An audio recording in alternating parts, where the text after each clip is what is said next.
Mr. Stacy. Well, Mr. Merlino, I'm going to fight for you.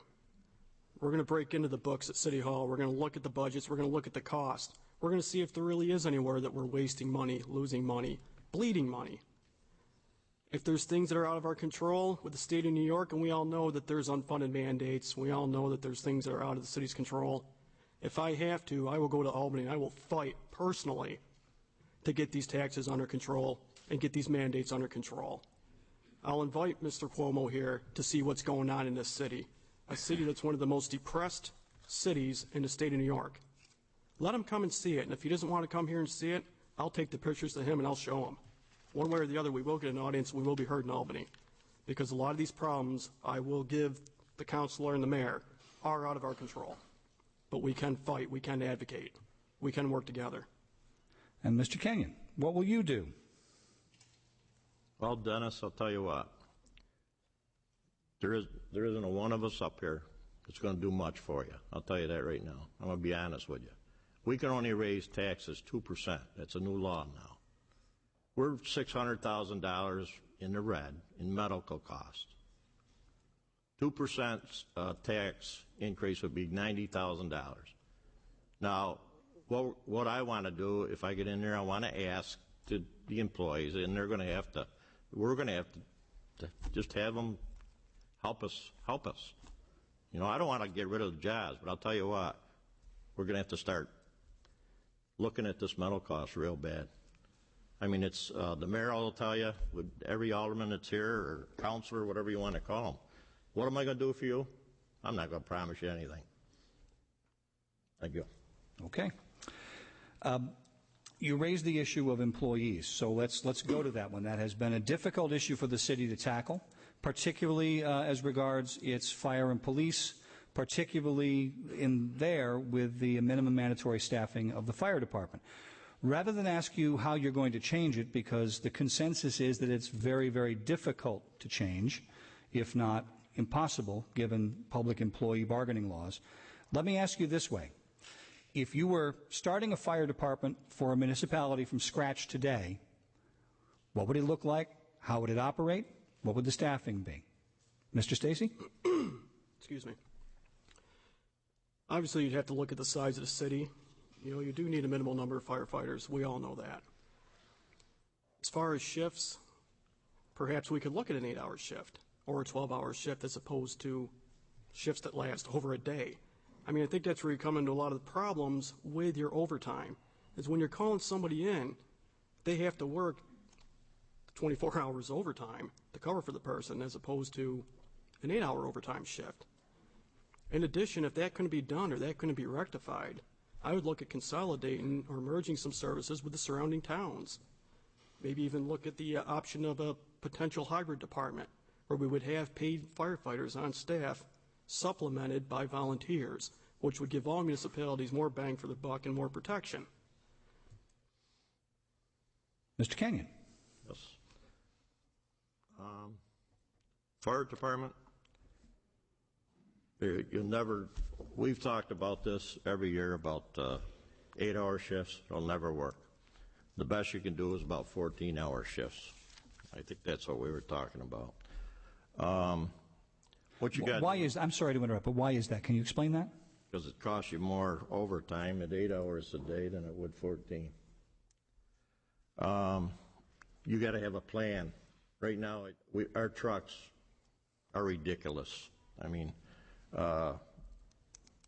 we get in there, we're going to have to make like every year or every 10 years, we're going to have a goal of replacing those trucks and getting something out of them. There's no set figure on how many firemen you should have or anything like that. The overtime, it's out of control. We just got to keep looking at the overtime. I don't know what to do on that. Mm-hmm. Mayor? Actually, this year especially,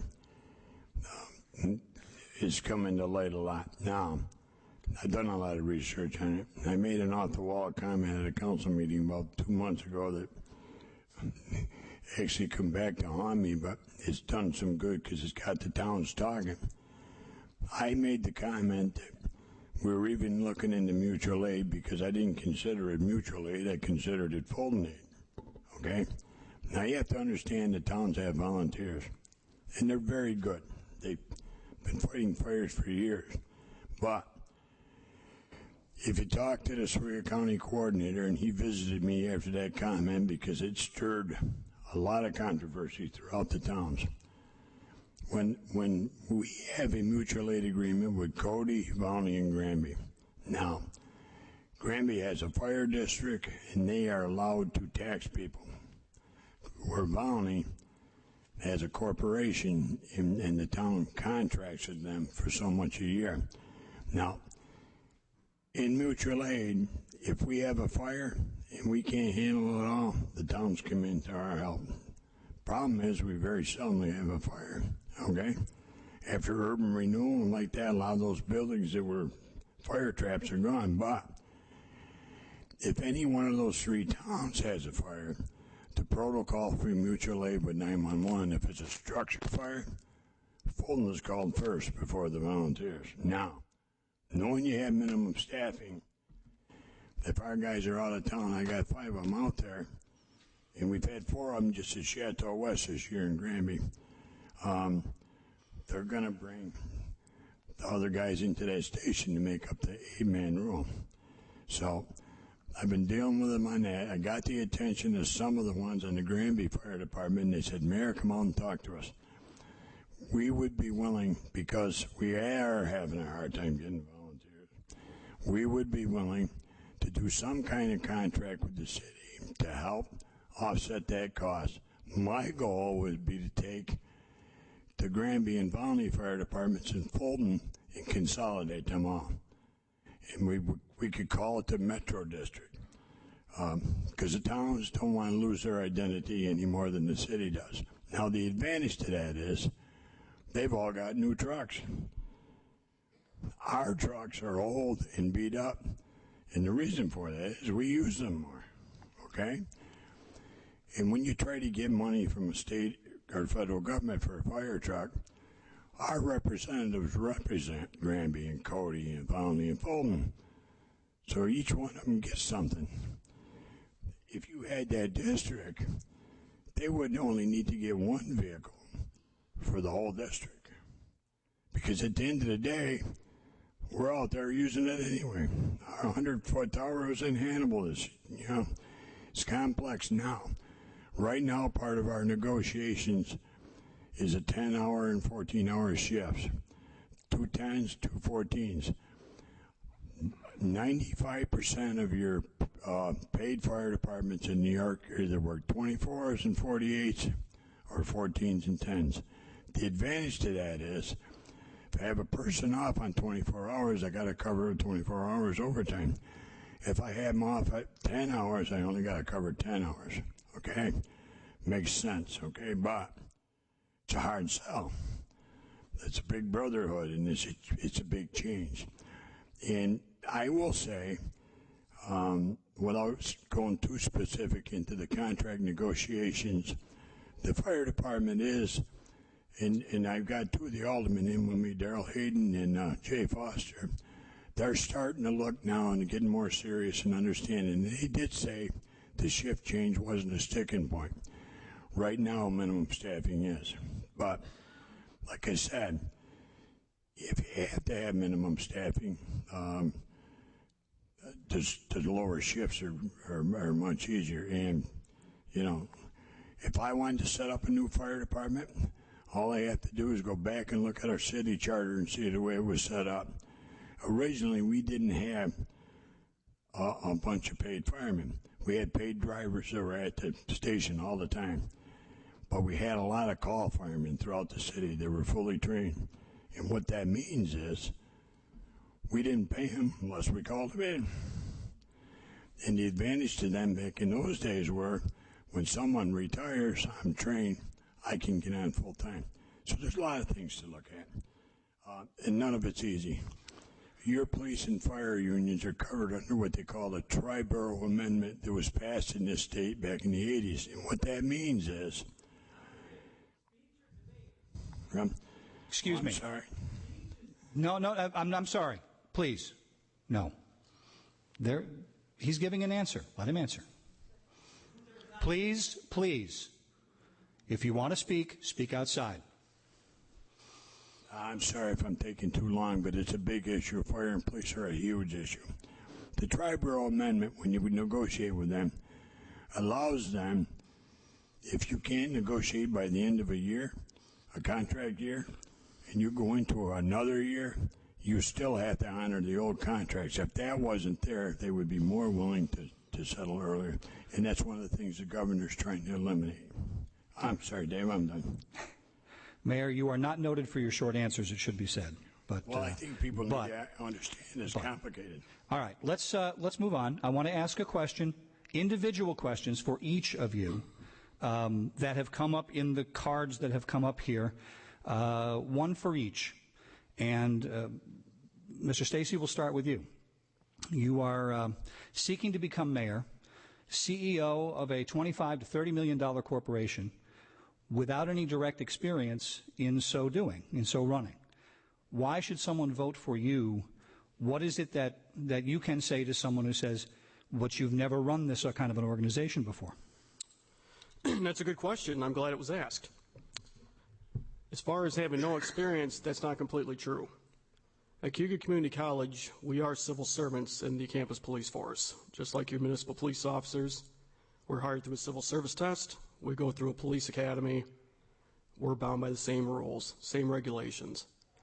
In my position as sergeant in the campus police force, I have worked on numerous budgets with my chief, William Arventano, where I've been helping him be responsible for a several $1 million budget, which included personnel, equipment, uniforms, etc.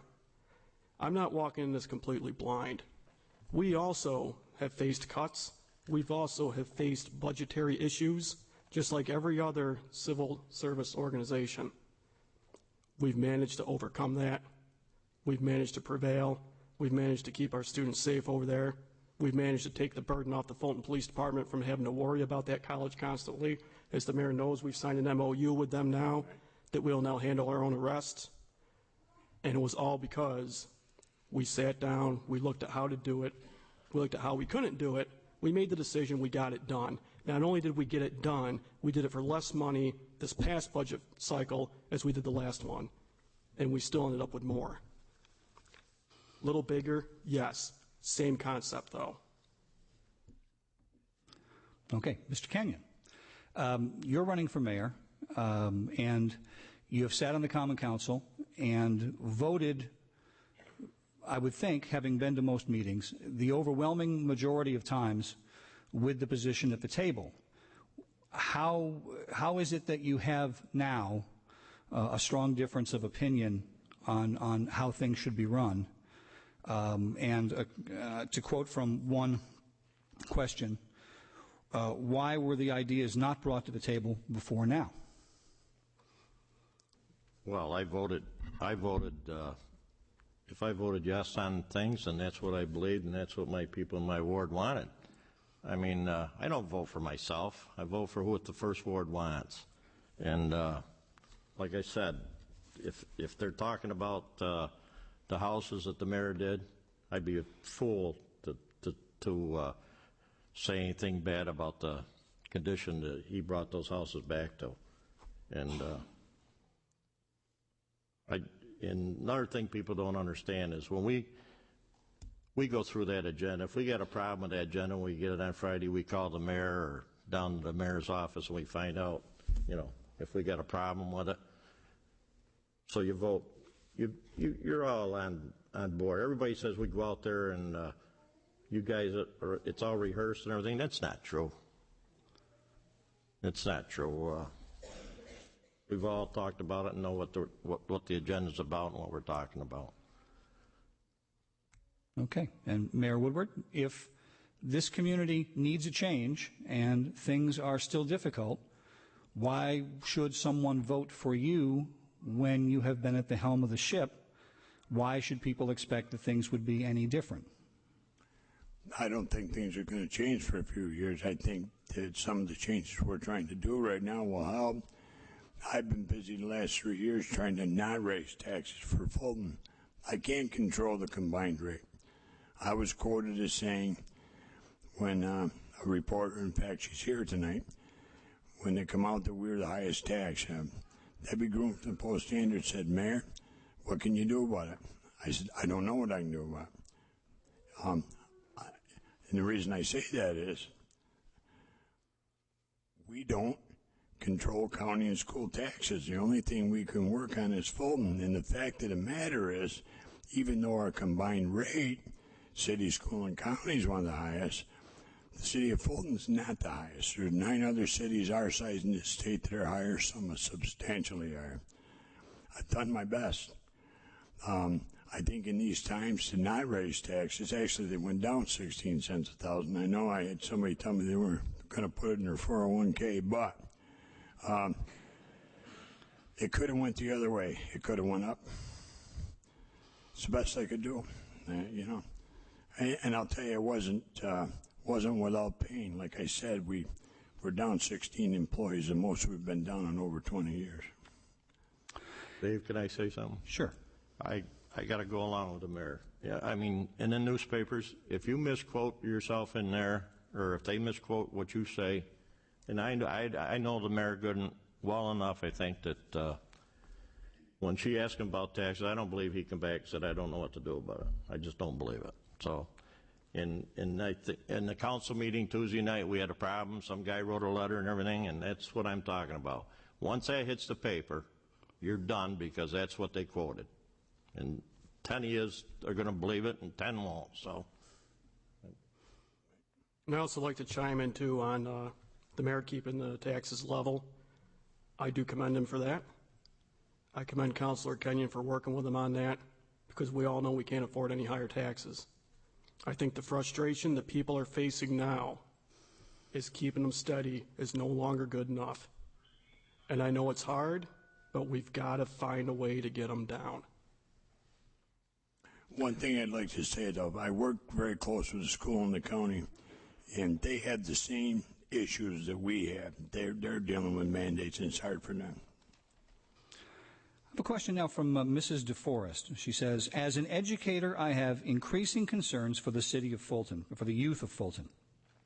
Outside of the schools, there is currently not a lot of activities or entertainment for tweens and teens. What would you do as mayor to address this issue? What can the community do to help our youth have lasting memories that may make them want to remain in Fulton to raise their own family? Mr. Stacy. First thing, clean the lake. Let's get that done. We've done studies on the lake. We know what needs to be done. Now we need to pursue the funding or the grants that need to be received to get it done. I was baptized in that lake when I was 4 years old. I remember my friends going swimming in that lake. I remember fishing in that lake, taking a boat in that lake. And it's such a potential for development and for community pride. You know, when I've talked to people out on the campaign trail, I say to them, what's your biggest concerns? Of course, obviously, jobs and taxes. But more important to some people, the lake. And I sat there for a while, many a nights, discussing it with my wife, saying, why the lake? Why is the lake so important? Why? Because that is a symbol of this city, of what's happened, the misfortunes that have hit us, the pollution, the dirtiness, the inability to use it. People view that as their city. We can use that lake to help rebuild this city, to bring in people to Fulton. Give people a reason to come to Fulton, they'll come. And the more people that come, it's going to show a marketing value to the city. You're going to earn development. We need that. We need to bring back festivals like Riverfest. We need to get, I mean, we've got some fantastic festivals now, don't get me wrong. The Memorial Day Salute, my hat goes off to the service clubs for that. It's been great. It's always been great, and it'll probably always be great. But we need more. We also need to attract some teen centers. Let's get the kids off the streets. I mean, let's face it, you know, if there's nothing for them to do, they tend to get a little rowdy sometimes. You know, you gotta let that energy out somewhere. Let's try to attract business that's geared toward families. Let's utilize our parks to their fullest potentials. The city of Fulton's got some of the greatest parks I've seen. as far as beauty, size, even the equipment that the city has found a way to come up with the funds. Let's keep nurturing that. You instill the community's pride, it's going to trickle down. A community in despair is going to turn out depressed people who just figure, what's the point? A community that bands together and gives their youth something to look for is a community that's going to shine. Mayor? Yeah. Well, of course, me being mayor, I have the insight on a lot of the programs we do have for youth. And the city of Fulton provides a lot of recreational programs for children. Now, I know some of it's costly. We've actually dedicated a parking lot by the river of Begwin and even did some paving in the 6th Ward Park for skateboarders. But they like to travel and they do not want to be supervised. When I was a kid, it wasn't government's responsibility to entertain me. We entertained ourselves. Now, the lake is a great resource, and I've been involved in it. In fact, I tried to get a dredging permit. The permit is still in this year. We did a joint permit with Granby, but I will say this. 70% of the lake is located in the town of Granby. 100% of the public waterfront was developed by Fulton, and 95% of the pollution was caused by Granby. We need fire trucks. How much money can Fulton pay to take care of a problem that's going to keep reoccurring and that we didn't create? Now, if we could get a hydraulic dredge in 10 years, it would all be clean. And I wouldn't mind doing the whole lake, but I would expect that the people that contributed to, that own most of it and contributed to the sediment in it, should kick some in, gas money for the dredge or something, you know? Now, we've got, we have Kiwanis and Fulton. They play from 4-year-olds right up to high school. We have youth hockey. We have figure skating. We have knee-high basketball. We have soccer. We have a lot of things for kids, but there's always kids that fit out of that box. Now, City of Fulton's had 2 teen centers. The CYO ran one, and the city in '86 ran the other one. And they didn't work. They just did not work. The kids would come. Some kids would come that didn't want to be supervised, while kids that were being supervised, and it spoiled it. So I'm all for anything we can do with the kids, but it's not that easy. Mr. Kenyon? Well, I'll tell you, we've got away from a lot of stuff for the kids.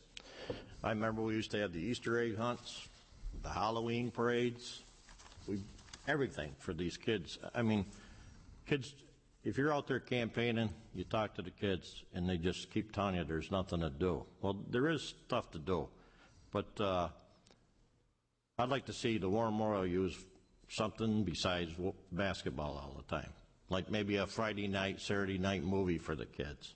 Just get them out of the house. And there's a thing, Mr. Stacy, there's a new lake committee out in Granby. You'd be welcome to come on it if you want to. Thank you. But I'm going to tell you something.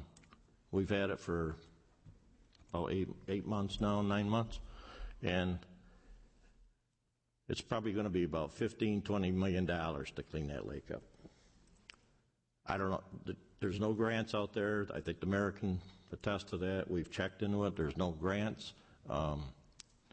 I talked to a guy in Florida about cleaning up the lake, and he was talking about putting microisms in there, and what the microbes do is eat the algae.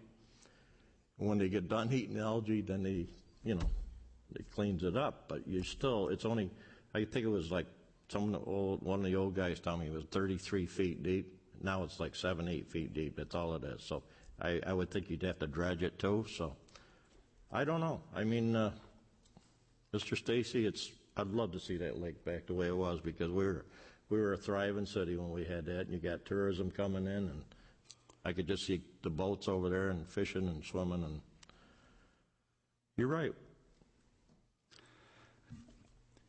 Thanks, Dave. The question of economic development always falls on the mayor's office at one point or another. And over the years, Fulton has suffered easily more than its fair share. Miller, Reynolds Metals, Owens, Illinois, Container Corp., now Birdseye, and lots of other small businesses and smaller manufacturing shops have left the city. What is the proper role for the mayor and the common council? What is the city's proper role in economic development? Given that you don't hand out tax breaks, what is the city's proper role? Mr. Kenyon? I guess you'd go talk to the state. I would talk to, if I was mayor, I'd be calling in the senators and see what they could do for them. Because I think that's where you start, with your senators and your congressmen trying to help these industry out. But that's about the only thing I know what you can do. Mayor? Yes. The snowball effect that happens when an industry closes, like Nestle's or Birdseye, they're both here 100 years. It's hard to go anywhere in Fulton and talk to somebody that didn't either work there or have a family member work there. Now, we've worked, when I say we, I mean myself, Senator, oh my gosh, she's going to kill me. Senator Patty Ritchie? Ritchie. There you go. And Assemblyman Barkley. And we met, they brought down the Empire Development Corporation, which is a state corporation that tries to spur economic development, and our CDA director and Michael Treadwell from the Oswego County Industrial Development Agency. The two agencies are important because they can both provide a funding level.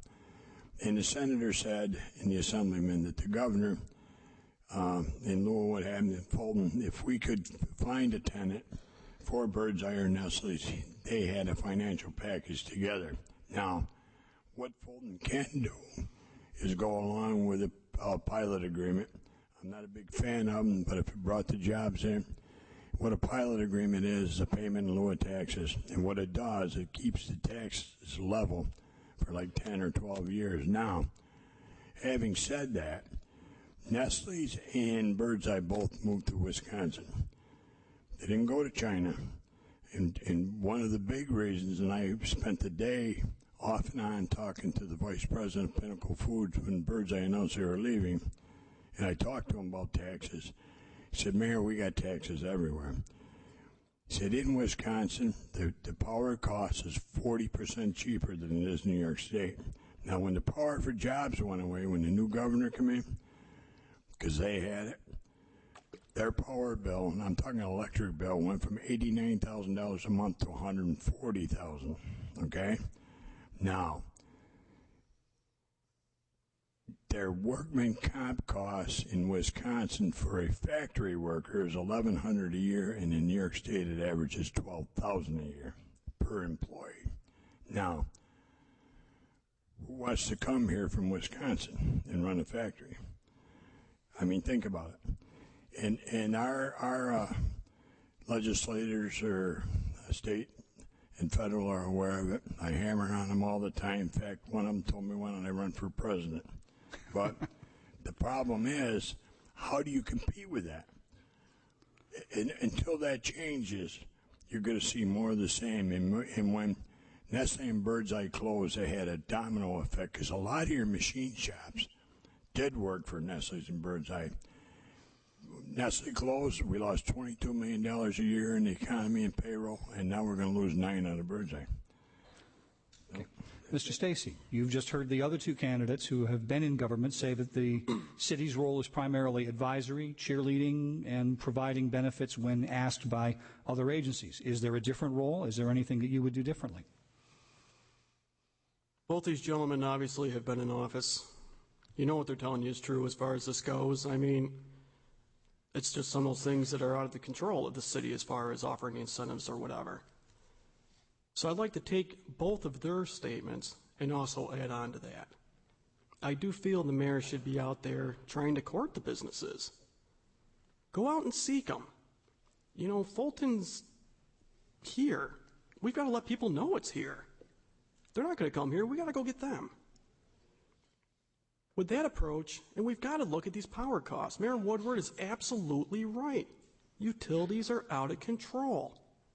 It was once talked about here in the city, correct me if I'm wrong, gentlemen, about exploring a municipal power agency. We need to get back to that. Perhaps even offer